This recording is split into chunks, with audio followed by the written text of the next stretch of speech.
Sudah, Pak. Sudah ya?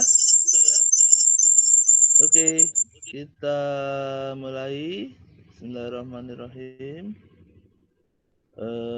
Tolong ke bawah.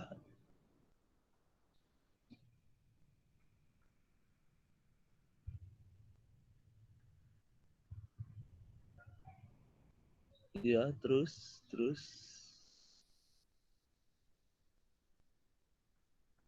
Ya, ini ya. Filosofi dan definisi ekonomi dalam Islam. Ya, sebetulnya ini kan sudah sudah sering kita pelajari dari berbagai macam mata kuliah yang sudah kalian tempuh dari semester 1 sampai sekarang, itu harusnya sudah bisa menjawab ini gitu ya. Apa itu filosofi dan definisi ekonomi dalam Islam? Islam adalah agama yang universal. Maksudnya apa? Tentu saja maksudnya adalah sebagaimana sabda Nabi ya, rahmatan lil alamin, kan begitu ya, menjadi rahmat bagi semesta alam, agama yang universal. Buktinya apa? Buktinya adalah misalkan salah satu aspek yang paling kecil saja, sistem perbankan syariah. Walaupun judulnya syariah atau secara khusus ditujukan kepada orang Islam, tetapi kenyataannya sistem perbankan syariah ini di Singapura ya, yang pernah saya dengar itu laku keras kan begitu ya, walaupun di sana mayoritas non muslim. Nah, itu salah satu hal yang membuktikan bahwasanya Islam adalah rahmatan lil alamin, agama yang universal. Kemudian Islam merupakan sistem kehidupan yang seharusnya dijalankan manusia sebagai khalifah Allah di muka bumi ini. Kenapa disebut sebagai khalifah Allah? Karena memang di dalam Al-Quran dijelaskan bahwasanya Allah menciptakan segala sesuatu untuk umat manusia kan begitu ya. Misalkan seperti binatang ternak memang diciptakan untuk manusia, untuk dimakan, untuk dikendarai, untuk diambil dagingnya, diambil kulitnya, dan sebagainya. Untuk perhiasan juga bisa ya, seperti kisah Nabi Sulaiman yang dulu suka mengkoleksi kuda-kuda yang besar dan gagah, nah, seperti itu ya. Nah, kan berbeda konsepnya dengan misalkan, mohon maaf, ada salah satu agama yang menjadikan hewan sebagai makhluk yang dikultuskan, misalkan seperti itu ya. Walaupun ada juga sebagian orang Islam yang gimana ya, kalau menurut pendapat yang keras sih ini suatu hal yang salah begitu ya. Misalkan ada yang ini ya sukanya berlebihan atau memujanya terlalu berlebihan, seperti misalkan kerbau di mana itu ya, di salah satu daerah yang sampai tahinya jadi rebutan gitu misalkan ya, karena dianggap membawa berkah. Itu kan menurut saya terlalu berlebihan begitu ya. Nah, sebagaimana yang sudah kita bahas tadi, bahwa saja segala sesuatu diciptakan Allah untuk umat manusia. gitu ya. Makanya disebut sebagai khalifah Allah, pemimpin atau yang mewakili kekuasaan Allah di muka bumi kan gitu ya. Dulu kan sejarahnya juga ada cerita bahwasannya ada makhluk-makhluk yang ditawari oleh Allah, kamu bisa nggak menjadi pengelola bumi kan seperti itu ya. Tapi nggak ada yang bisa menjawab, tidak ada yang mampu. Akhirnya manusia dalam hal ini Nabi Adam dianggap mampu untuk mengelola bumi dan seperti itu ya.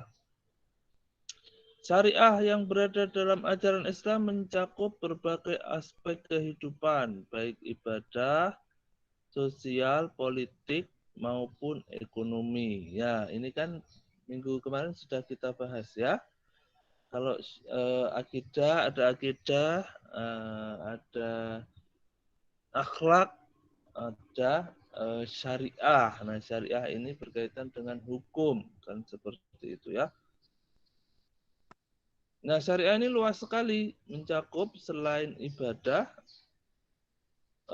ibadah ritual, selain itu juga ibadah ini ya, sesama manusia, ibadah muamalah kan begitu ya, dalam kajian sosial, politik maupun ekonomi. Ini kan hubungannya dengan sesama manusia. Itu juga diatur di dalam syariah, kan gitu ya. Islam mengajarkan untuk berusaha mengambil yang halal dan baik. Nah, ini nggak boleh ketinggalan. Kan di ayatnya ada ya, halalan toyiban. Jadi itu dua paket, nggak boleh halal tok, tapi juga tidak boleh toyib tok. Berarti halal dan toyib. Kenapa ini dua paket? Karena halal saja kadang tidak cukup. Misalkan bagi beberapa penderita alergi seperti saya misalkan ya, tapi alhamdulillah sekarang sudah mendingan. Seafood gitu ya, seafood atau cumi-cumi atau kepiting gitu bagi penderita alergi itu halal saja ya. Walaupun ada beberapa pendapat yang mengatakan kalau hidup di dua alam tidak boleh begitu ya, misalkan.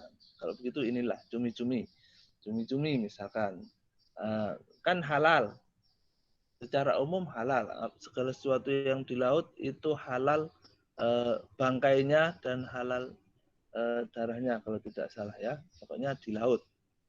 Nah, tapi untuk penderita alergi cumi-cumi ya tidak toyib kan begitu ya. Kenapa dibilang tidak toyib? Walaupun halal habis makan gatel-gatel. Nah kan akhirnya nggak toyib. Jadi harus komplit halal dan toyib. Kemudian meninggalkan yang haram dan buruk. Jelas yang ini ya. Karena dalam Al-Quran telah diperintahkan kepada seluruh manusia, bukan hanya muslim saja, untuk mengambil yang halal dan baik serta tidak terlalu cepat.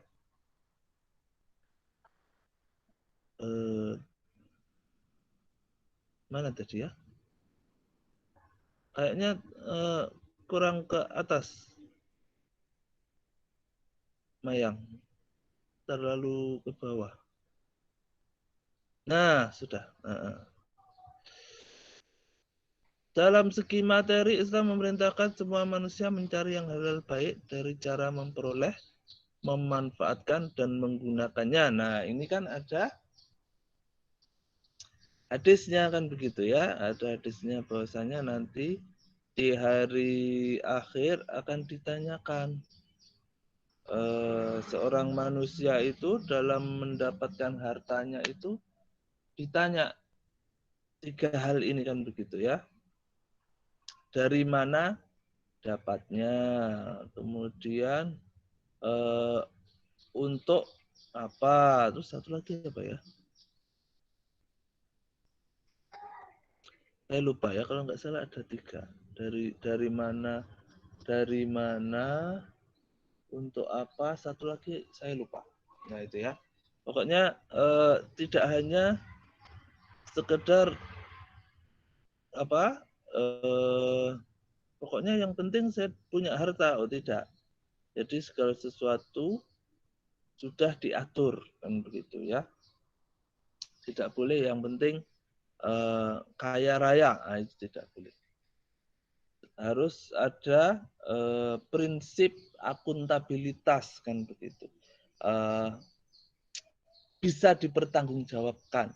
Nah, jadi seharusnya seorang muslim itu sebelum yaumul hisab di dunia pun sudah harus tahu prinsip akuntabilitas ini kan begitu. Nah, jadi kalau ditanya orang atau ditanya KPK, nah ini dari mana? Nah itu kan harus bisa menjelaskan sebelum hari akhir. Nah, kegiatan ekonomi dalam Islam harus mengandung maslahah. Nah ini kan perasaan minggu kemarin juga sudah ya. Jadi di dalam pelajaran mikro Islam kan dibedakan antara maslahah dan utilitas. Kalau dalam konsep ekonomi konvensional kan begitu ya. Bedanya apa? Nah itu ada. Kalau tidak salah ada kotak-kotak itu ada beberapa macam gitu. Nanti coba kalian buka kembali pelajaranmu mikro Islam. Kalau salah satunya seingat saya kalau utilitas itu sifatnya pribadi kan gitu ya. Mencapai kepuasan maksimum. Nah, kalau maslahah itu sifatnya lebih umum untuk masyarakat luas. Nah,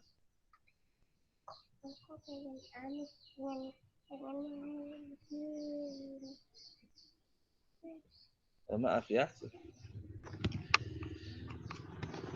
Ya, biasalah ya kalau bekerja di rumah ya seperti ini ya. banyak Iya Pak, nggak apa-apa. banyak iklannya. Oke, ekonomi merupakan bagian yang tidak dapat dipisahkan dari kehidupan manusia di dunia ini. Peranan ekonomi sangat penting untuk menjaga kestabilan kehidupan. Tingkat pertumbuhan dan pembangunan ekonomi suatu negara dapat dilihat dari indikator ekonominya. Nah, kalau sudah ngomong seperti ini kan berarti pelajaran apa ini? Makroekonomi kan begitu ya. Makroekonomi Islam. Sistem ekonomi yang diterapkan. Nah, di setiap negara kan berbeda untuk mencapai tujuan masing-masing. Di dunia sangat beragam. Misalkan ada kapitalis. Kalau kapitalis apa? Kapitalis kan berarti dari kata kapital, modal. Berarti yang semakin banyak modalnya dia yang menang atau berkuasa. Kalau sosialis ini berarti sama rata, sama rasa kan begitu ya, kan sosial gitu ya. Campuran berarti antara sosialis dan kapitalis, mungkin seperti Republik Rakyat Cina yang sekarang begitu ya.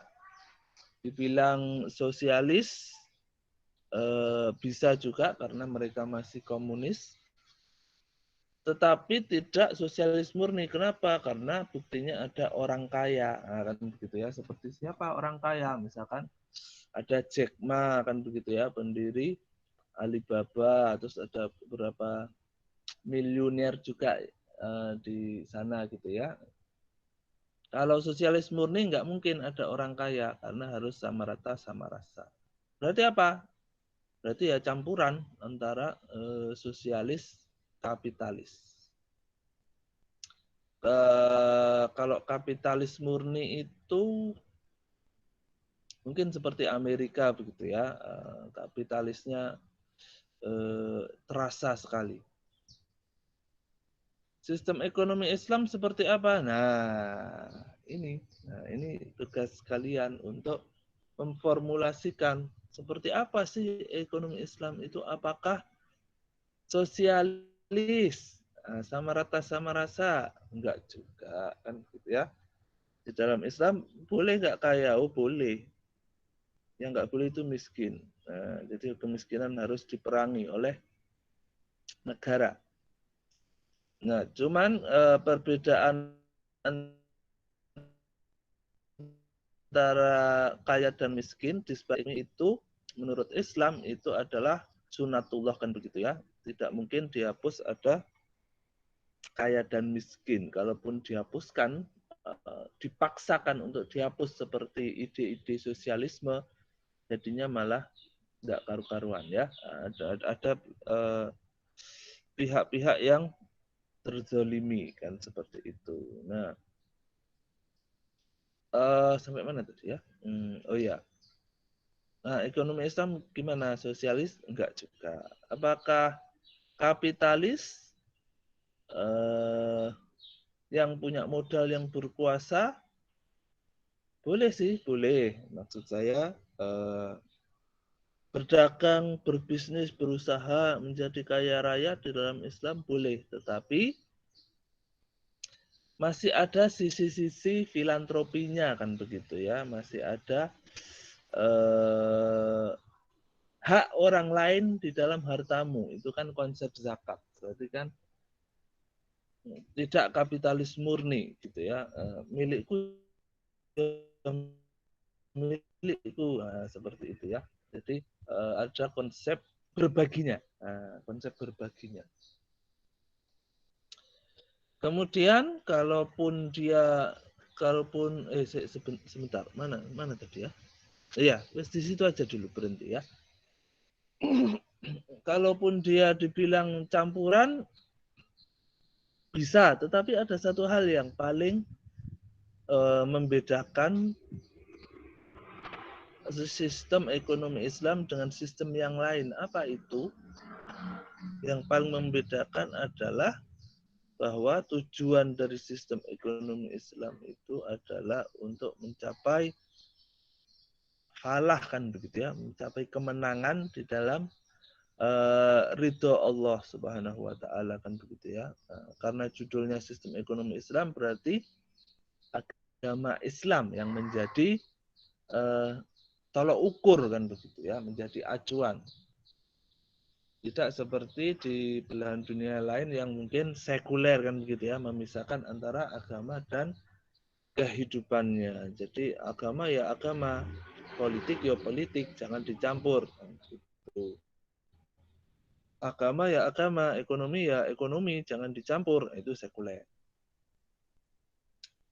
Kalau sudah ngomong Islam, nggak boleh dipisah. Islam masuk ke segala segi kehidupan, masuk ke politik, masuk ke ekonomi, masuk ke keluargaan, masuk ke segala hal.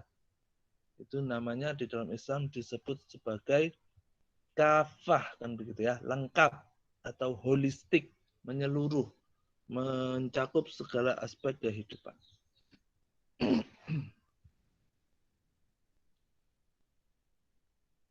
Tugas manusia adalah sebagai khalifah di muka bumi ini, sama kayak tadi ya.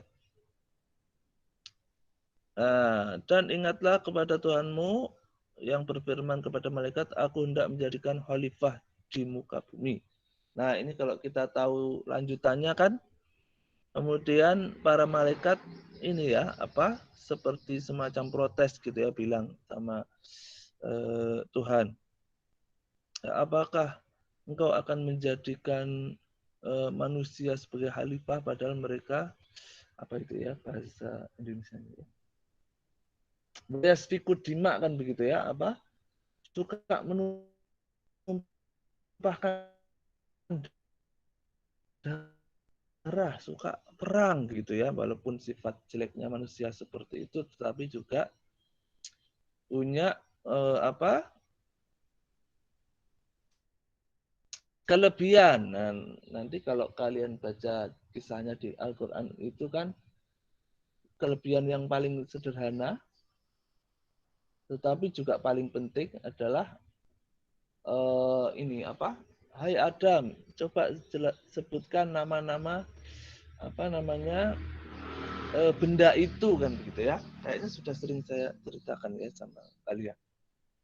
Ini namanya apa? Ini namanya apa? Nah itu ya. Nah ternyata proses pemberian nama ini adalah satu hal yang dalam ilmu saintifik itu sangat penting begitu ya, sangat penting, sangat utama gitu. Kelihatannya cuma mengenal nama-nama gitu ya, tapi coba kalian bayangkan kalau apa yang kalian lihat ini kalian nggak tahu namanya, ini namanya apa ya? Namanya apa ya? Itu namanya tidak bisa mengidentifikasi.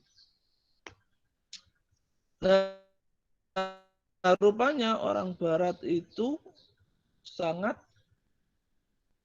memahami pentingnya ilmu penamaan ini. Nah, kalau kalian apa namanya pelajari biologi itu ada namanya nama-nama Latin itu ya untuk binatang dan tumbuhan itu kan namanya binomial nomenklatur kan begitu ya, pemberian nama ada genus, ordo, famili, spesies kan lengkap banget gitu ya. Nah, itu ilmunya Nabi Adam itu ya. Nah, bahkan orang-orang barat itu binatang peliharaan mereka pun dikasih nama kan begitu ya, kendaraannya dikasih nama, mobilnya dikasih nama gitu ya, apa sapinya dikasih nama gitu ya, karena tahu pentingnya pemberian nama gitu ya.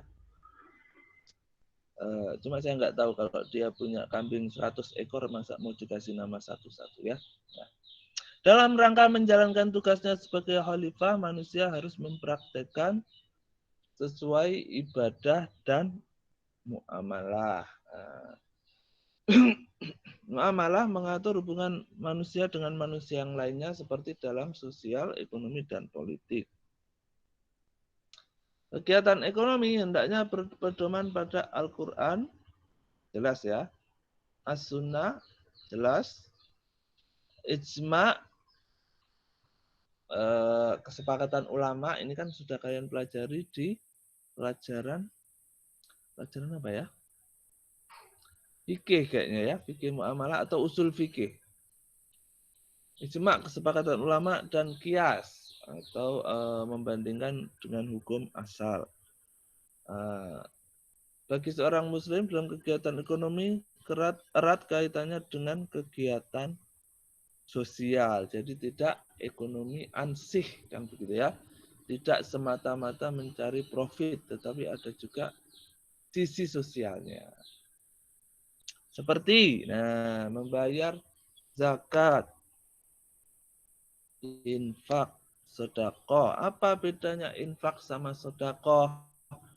Ya kan sudah pernah kita bahas ya. Kalau infak itu biasanya lo hilang. Ya sudah di sini dulu. Tuh. Oh ya. Nah itu turunin ya. Infak dari kata non fak kof. Biasanya infak ini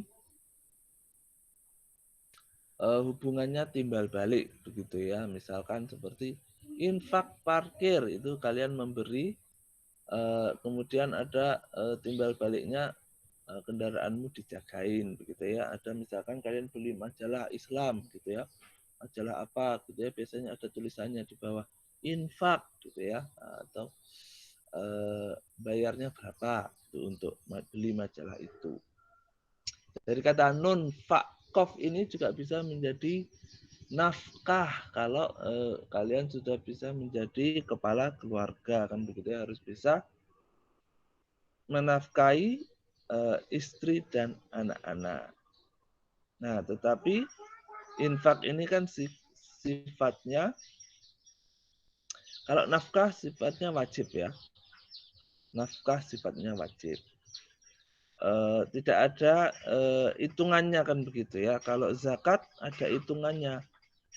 Ada apa? Nisabnya, ada haulnya. Nah, kalau sodakoh ini lebih luas lagi dari sekedar infak. Sodakoh itu secara umum artinya berbuat baik kan begitu ya. Sodako, sin, dal, kof.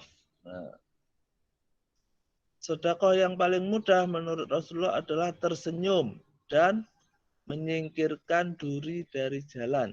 Nah, kalau nggak bisa begitu, dicontohkan juga bahwasanya kalau kalian tidak bisa berbuat baik kepada orang lain, minimal jangan mengganggu orang lain. Kan seperti itu ya. Berarti sedekah ini luas sekali lingkupnya. Senyum saja sedekah. Wakaf. Nah, kalau wakaf ini harus dari kata wakofa, wawu, kof, fa. Artinya berhenti. Kan gitu ya. Berhenti. Apa yang berhenti? Maksudnya sesuatu yang diwakafkan itu harus sesuatu yang berhenti atau diam atau tetap gitu ya. Manfaatnya itu panjang, misalkan kayak tanah atau bangunan. Nah, seperti itu. Wakaf atau kalau sekarang para ulama berijtihad, wakaf pun bisa berupa wakaf tunai kan begitu ya. Wakafnya pakai uang, nanti patungan untuk beli tanah, itu bisa menurut para ulama modern ya, berijtihad. Karena zaman sekarang apa-apa mahal kan begitu ya. Kalau enggak berijtihad seperti itu, nunggu ada orang kaya raya yang ngasih tanah, mungkin agak lama seperti itu ya. Oke, next.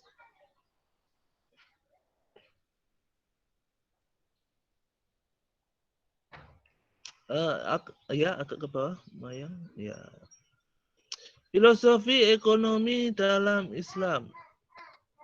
Latar belakang keilmuan ekonomi Islam disebut sebagai ontologi ekonomi Islam. Nah, apakah pelajaranmu filsafat ilmu masih ingat? Nah, kan begitu ya. Apa itu? Ada ontologi, ada epistemologi, dan aksiologi, ya kan? Ontologi ekonomi Islam, alasan mendasar adanya ekonomi Islam sesuai dengan sistem kehidupan yang ada pada diri manusia. Maka elemen dasar penciptaan terdiri dari 3, manusia, Allah, dan ibadah. Kemudian perpaduan ini menjadi penciptaan besar yang disebut Islam. Menurut penulisnya begitu ya.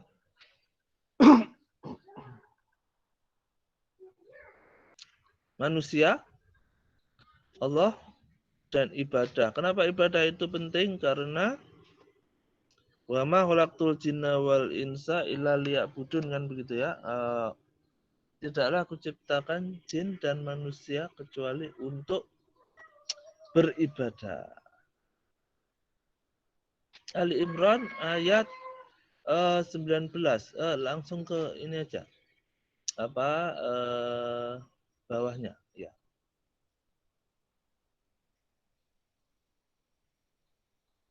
Inatina indallahil Islam. Sesungguhnya agama yang diridhoi di sisi Allah hanyalah Islam.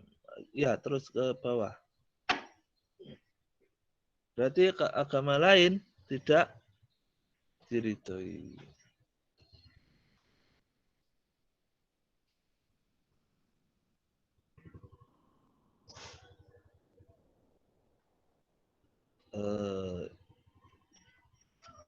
Sesuai dengan firman Allah tersebut, sistem atau din yang diciptakan oleh Allah hanyalah Islam. Sehingga seharusnya sistem ekonomi juga menganut aturan Islam menurut Aziz. Islam adalah konsep besar sebagai suatu sistem yang holistik, menyeluruh kan begitu ya. Kemudian sistem yang menyeluruh inilah yang menjadi epistemologi. Epistemologi itu apa? Makanya jangan dilupakan pelajaran filsafat ilmunya. Kepakai lagi ya. Epistemologi itu kan how to-nya ya. Bagaimana cara memanfaatkan keilmuan ekonomi Islam yang sedang berkembang. Bagaimana caranya? Yaitu dengan kafah, menyeluruh. Dengan melaksanakan Islam secara kafah ini, maka baru bisa dikatakan Islam sebagai sebuah sistem. Kenapa? Karena kalau tidak kafah, tidak menyeluruh, tidak jadi sistem. Sistem itu kan sesuatu yang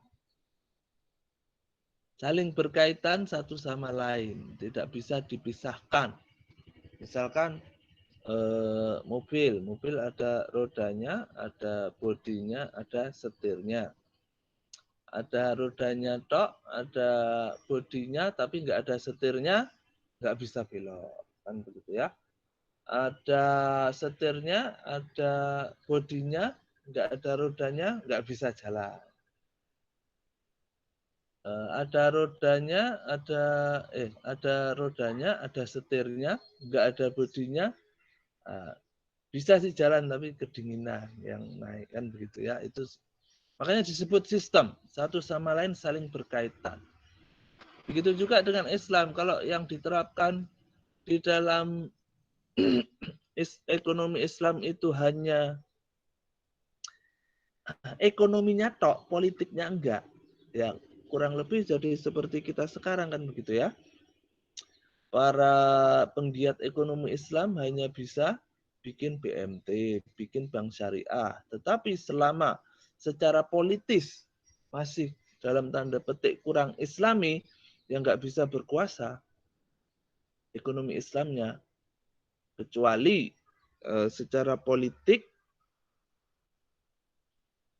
Islam juga berkuasa, misalkan seperti di Iran, nanti kalian pelajari ya. Setahu saya di Iran itu begitu mengenal ekonomi Islam, seluruh bank yang ada ditutup, ganti jadi bank syariah. Nah itu kan membutuhkan kekuatan politik yang bisa seperti itu. Nah kalau orang Islam ini di Indonesia mayoritas, tetapi gimana ya, tidak berkuasa begitu ya. Mayoritas tetapi tidak berkuasa. Dikatakan berkuasa ya berkuasa, pemimpinnya Islam, tetapi secara konseptual sistem Islamnya belum holistik, belum menyeluruh gitu ya. Akhirnya perjuangannya sporadis gitu ya. Yang berusaha memperjuangkan ekonomi Islam ini sporadis gitu ya, terpisah-pisah, hanya bisa bikin BMT, bikin bank syariah, bikin ini, bikin itu, bikin prodi ekis seperti itu ya, berjuangnya seperti itu, tapi belum bisa secara terpusat langsung ke sebuah negara kayak Iran gitu ya, frontal gitu ya, seluruh bank ganti jadi bank Islam semua, itu kan membutuhkan kekuatan politik untuk bisa seperti itu. Nah, kalau sudah seperti itu baru bisa disebut sistem. Tapi kalau masih sebagian-sebagian belum kafah, ya akhirnya jadi seperti kita ini kan begitu ya. Masih timpang jalannya nggak gagah, nggak tegap begitu ya. Masih sebagian-sebagian. Next. Al-Baqarah 208.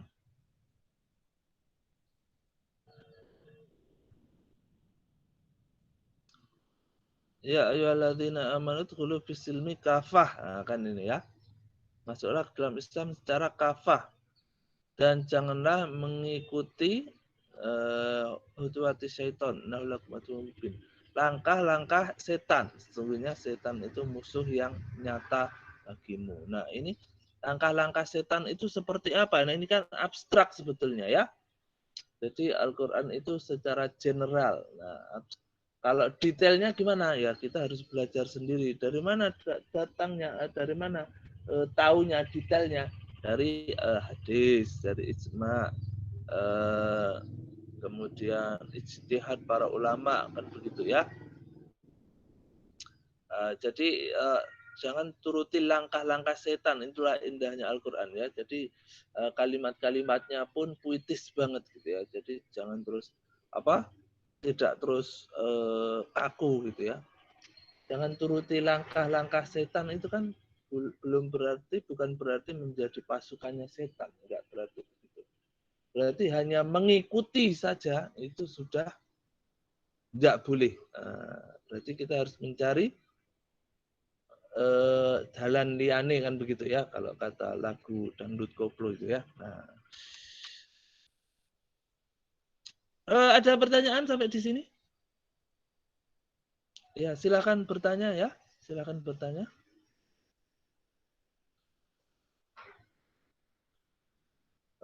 Saya khawatir ini pemirsanya pada yang tidur, ada yang ngapain. Mana Enggak, nggak ada saya lihat. Kok Iya, nggak ada mukanya semua lagi nih ya, gambar tok ini. Ini yang live cuma saya aja nih kayaknya. Ya, silakan bertanya. Saya Pak, izin bertanya Pak. Ya, Isa. Ya, berdasarkan penjelasannya Pak Farul tadi, bahwa ekonomi Islam itu kan benar-benar buat kemaslahatan, Pak. Sedangkan instrumen yang paling kuat seharusnya kan bank syariah ya, yang selama ini kita pelajari. Nah, bank syariah pertama di Indonesia kan Bank Muamalat. Berdirinya tahun 1991 kalau nggak salah, Pak. Di MUI. Nah, Iya, kalau nggak 91, 92, saya lupa. tapi kenapa umat Islam kok nggak sadar, Pak ya? Dari 1991 sampai 2020 tentang pentingnya berekonomi Islam, Pak, dengan menggunakan bank syariah. Ini yang salah sebenarnya sistem negara, sistem ekonomi Islamnya, atau masyarakatnya ya, Pak? Ya, terima kasih, Ya, Pak. ya. Sip. Pertanyaan yang bagus ya. Kayaknya sudah pernah tak ceritakan ya, dulu ketika saya S2 itu mengadakan riset tentang faktor-faktor apa yang mempengaruhi masyarakat nabung di BMT begitu ya. Nah, ternyata kan ada poin-poinnya ya. Karena misalkan syariah, terus karena gedungnya bagus pada saat itu saya tulis begitu ya. Gedungnya bagus, pelayanannya ramah, terus apalagi ya banyak itu ya indikatornya. Nah, tetapi ternyata setelah saya teliti dengan ini ya, kuesioner seperti disebar angket ke populasi, nanti kalian akan mengalami hal itu juga untuk skripsimu ya. Nah, hasilnya apa? Hasilnya adalah masyarakat menabung di BMT itu karena gedungnya bagus. Nah, ya kan? Jawaban yang mayoritas yang paling kuat secara statistik itu. Jadi bukan karena syariah, kan karena bank Islam gitu ya, enggak, tetapi karena gedungnya bagus. Nah, artinya apa? Artinya ya seperti yang Rasulullah katakan dulu. Rasulullah pernah ini apa namanya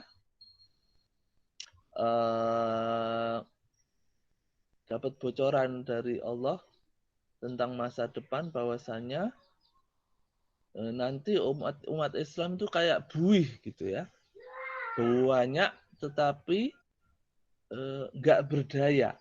Buih itu kan banyak tapi nggak berdaya ya. Banyak tapi nggak berdaya. Buih itu kalau kena tangan kan nggak ngaruh gitu ya. Di kibas pakai tangan tuh hilang gitu ya. Terus terlempar ke udara menjadi kecil. Nah, kayak gitulah orang Islam itu ya. Banyak tapi nggak berdaya ya, sama seperti sekarang. Banyak mayoritas tapi nggak paham Islam sendiri itu apa gitu ya. Bank syariah itu apa, itu nggak paham. Nah, terus ini tugasnya siapa? Nah, ini tugasnya kalian.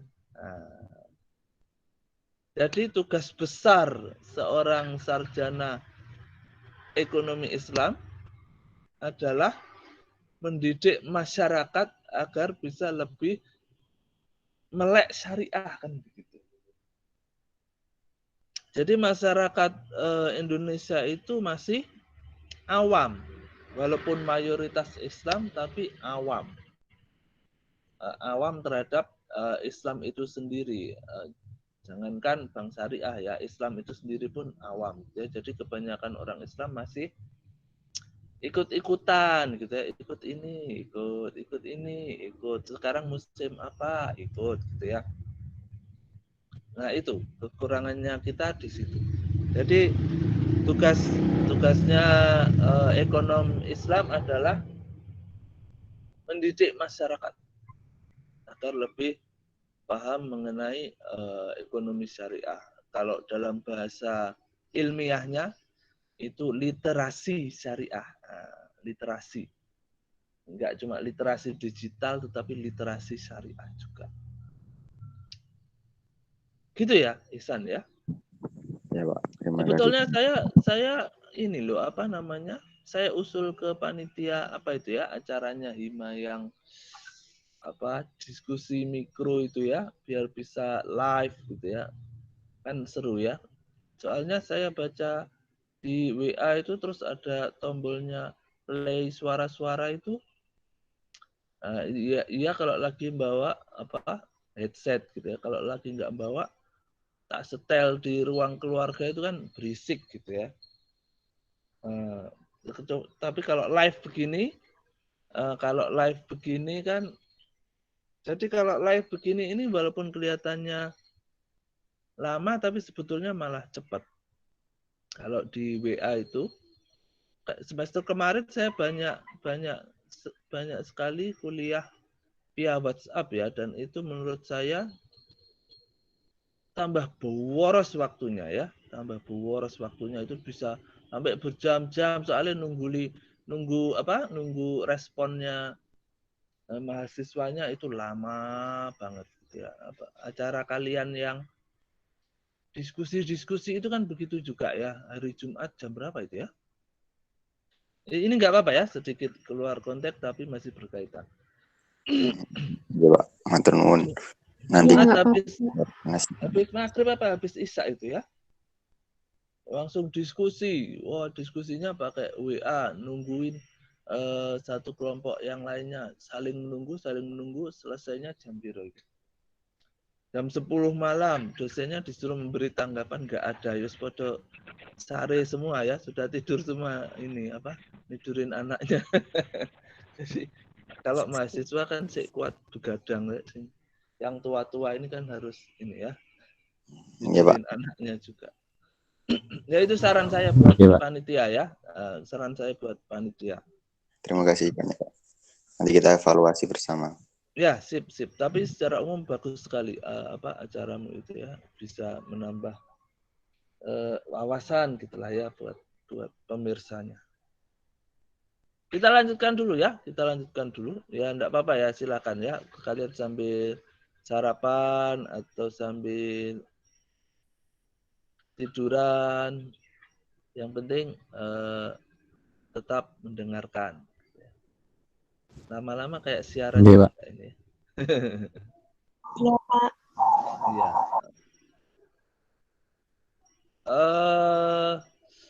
Sampai mana ini? Konsep ekonomi Islam yang kafah didukung oleh Al-Baqarah ayat 2. Bahwasanya tujuan ekonomi Islam dapat dijalankan orang yang beriman dan hanya kalau bisa dilaksanakan secara sistematis dan menyeluruh.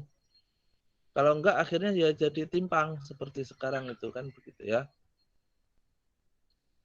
Kemudian dikembangkan ke berbagai aspek termasuk di dalamnya ekonomi, masih menurut Aziz. Terus agak ke bawah.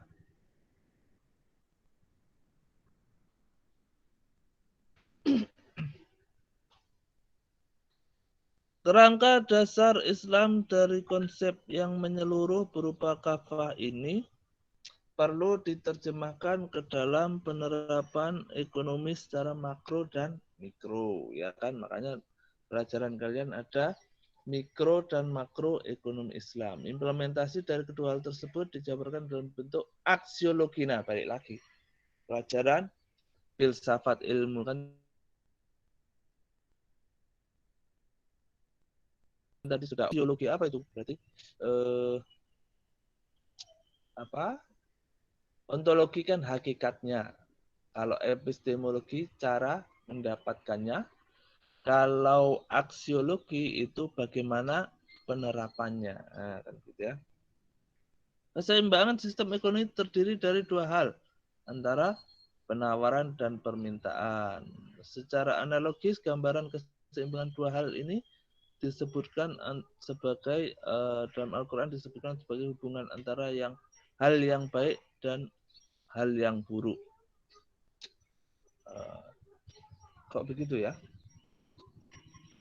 Menurut saya sih bukan berarti kemudian hal yang baik dan yang buruk ya, tapi memang segalanya diciptakan berpasangan, ada ayatnya ya, ada ayatnya berpasangan, ada penawaran, ada permintaan, ada laki-laki, ada perempuan, ada siang, ada malam. Kalau di dalam Al-Quran ya, di dalam Al-Quran istilahnya ada siang, ada malam. Walaupun kalau kalau secara khusus kan kita melihatnya kan ada pagi, ada siang, ada sore, ada malam, tetapi secara umum ada siang, ada malam. Atau ada siang di saat matahari menyinari dan malam di saat matahari berada di balik bumi yang lainnya sehingga waktunya beristirahat kalau dalam konsep Islam. Kalau dalam filsafat Cina nggak apa-apa ya, kan kita belajar utlubil ilma walau bisin, belajarlah sampai ke negeri Cina ya. Yin dan yang kan begitu ya, keseimbangan, balance, yin dan yang. Yang lambangnya apa itu? Seperti ikan koi hitam dan putih itu ya, yin yang. Dalam sistem ekonomi Islam terdapat dua sudut pandang, yaitu ekonomi ketuhanan dan ekonomi keseimbangan. Ekonomi ketuhanan berarti ditujukan untuk memenuhi perintahnya dan melakukan sesuatu untuk lillahi ta'ala, ketuhanan. Sebagaimana surah Al-An'am 162. Inna sholati wa nusuki wa mahyaya wa mamati lillahi rabbil alamin. Salatku nusuki itu apa ya? Ibadah ya. Salatku, ibadahku, hidup dan matiku hanya untuk Allah, kan begitu ya. Nah, kalau orang Islam kan ini ya. Jadi nggak boleh kayak bucin-bucin gitu ya. Hidup dan matiku hanya untukmu, wis tambah salah ya. Jadi hanya untuk Allah Tuhan semesta alam. Maksud dari ekonomi keseimbangan apa? Agak ke bawah.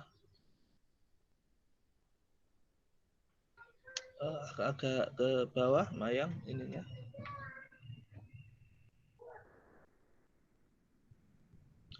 Sebentar.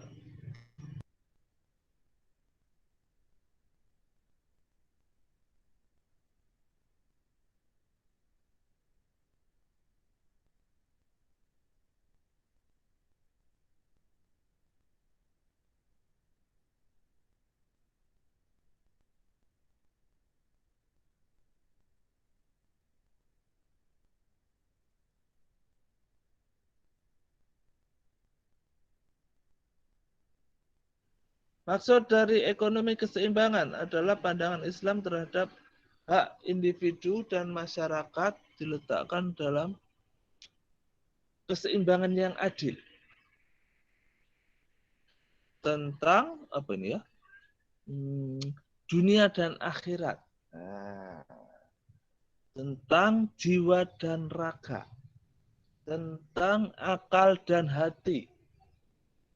Tentang perumpamaan dan kenyataan. Wah, ini abstrak sekali ya. Tentang iman dan kekuasaan, serta tidak adanya pihak yang merasa dirugikan, saling menguntungkan. Surah Al-Mulk ayat 3. Allah menciptakan 7 lapis langit yang berlapis-lapis. Sekali-sekali kamu tidak akan memelihara ciptaan Tuhan yang Maha Pemurah, sesuatu yang tidak seimbang. Maka lihatlah berulang-ulang. Apakah kamu melihat sesuatu yang tidak seimbang? Wah, luar biasa ya. Jadi Allah menciptakan segala sesuatu ini sudah seimbang. Kalaupun ada sesuatu yang enggak seimbang, itu kadang manusia yang membuatnya menjadi tidak seimbang. Yang itu tadi ya, keseimbangan antara dunia dan akhirat ya, jelas ya. Jadi tidak hanya tujuannya tidak hanya profit semata, tetapi juga ada filantropinya kan begitu ya, ada berbaginya. Keseimbangan jiwa dan raga itu misalkan konsep maslahah itu tadi ya, bukan utilitas, bukan kepuasan maksimal. Jadi tidak hanya raga tok yang dipuaskan, tetapi juga jiwanya, soul. Nah, soulnya juga harus mendapatkan maslahah. Keseimbangan akal dan hati. Akal itu lebih ke pikiran, kalau hati lebih ke perasaan. Ya. Maksudnya apa ya? Jadi tidak terlalu rasionalis, tetapi juga tidak terlalu ini apa? Pakai hati itu apa istilahnya ya? Tidak terlalu sensitif begitu ya, tidak terlalu sensitif tapi juga tidak terlalu rasionalis. Sedang-sedang saja di tengah. Definisi ekonomi dalam Islam. Menurut beberapa ahli, Sayyid Nawab Haider Naqvi, ekonomi Islam merupakan representasi perilaku muslim dalam suatu masyarakat muslim tertentu. Ya, artinya begini, memang tidak bisa kita pungkiri bahwasanya oikosnomos ini atau ekonomi ini memang lahirnya di barat kan begitu ya, lahirnya di barat walaupun dan secara keilmuan dia menjadi sebuah sains atau ilmu pengetahuan yang lengkap, komplit dengan teori-teorinya dan kajian empirisnya itu yang mengembangkan orang barat. Walaupun kalau kita pelajari sejarah pemikiran ekonomi Islam ada juga konsep-konsep yang dikemukakan oleh Ibnu Khaldun misalkan, terus ada siapa namanya? Ada kitab Al-Kharaj, ada Ihya Ulumuddin. Banyak kitab-kitab klasik yang juga memuat tentang muamalah atau ekonomi secara sederhana. Walaupun memang harus kita akui bahwasanya kajiannya yang komplit, yang lengkap itu masih dari barat. Masih dari barat gitu ya. Jadi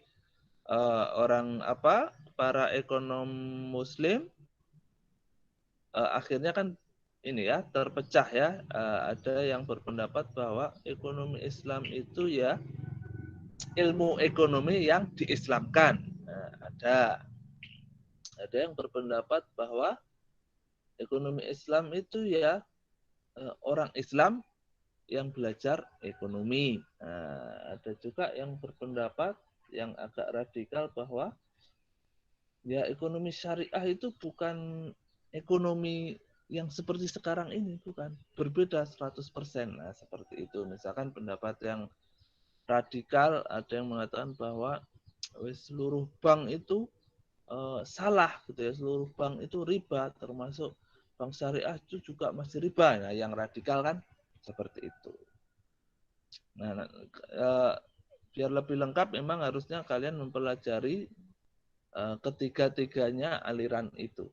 Tetapi secara umum kalau kita belajar di kampus secara umum gitu ya, secara umum itu masih ekonomi yang diislamkan. Secara umum begitu, ekonomi yang diislamkan. Jadi kalian belajar ekonomi konven dulu, misalkan makro dan mikro konven, kemudian baru semester selanjutnya kan belajar mikro dan makro yang syariah. Nah, seperti itu. Jadi ekonomi yang diislamkan. Menurut zaman Hasanuz Zaman ya, Hasanuz Zaman. Ekonomi Islam adalah pengetahuan dan penerapan syariah untuk mencegah ketidakadilan atas pemanfaatan dan pembuangan sumber material untuk memberikan kepuasan manusia serta mengamalkannya